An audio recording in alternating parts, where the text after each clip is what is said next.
പുരുഷന്മാര് 4 വിധത്തിലായിരിക്കും. ഒന്ന് അബ്ദുൽ സൗജ, ഭാര്യന്റെ അടിമ. മലയാളത്തിൽ നമ്മുടെ നാട്ടിൽ പെൺകൂസൻ എന്ന് പറയും. പെൺകൂസൻ എന്നാണ് അതിനെപ്പറ്റി പറയാം. അബ്ദുൽ സൗജ, ഭാര്യന്റെ അടിമ. എന്താണ് പെണ്ണ് പറയണത് അതനുസരിച്ച് മുന്നോട്ട് പോകും. ഒന്ന്.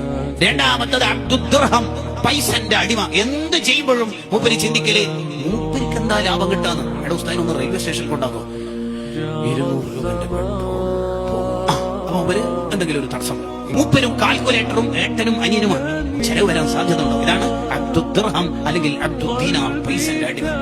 മൂന്നാമത്തെ ആളുടെ ആരാ? അബ്ദുൽ ഹവാ, ശരീരത്തിന്റെ അടിമ. ഉറങ്ങണം വിചാരിച്ചു ഉറങ്ങണം. എല്ലാവരും സമയല്ലേ, എനിക്ക് ഉറങ്ങണം ഉറങ്ങും, അങ്ങനെ ഉറക്കന്നെ. നാലാമത്തെ ആളാണ് അബ്ദുല്ലാഹ്, അള്ളാഹുവിന്റെ അടിമ. അള്ളാഹുവിന്റെ അടിമകളുടെ പ്രത്യേകത എന്താ? അവരുടെ കൽബ് നല്ല തവാദുള്ള കൽബായിരിക്കും. എത്ര ഉന്നത സ്ഥാനത്തെത്തിയാലും അവര് ചിന്തിക്കുന്നത് മുഴുവനും അള്ളാഹുവിന്റെ അടിമയാണെന്നുള്ള ബോധം.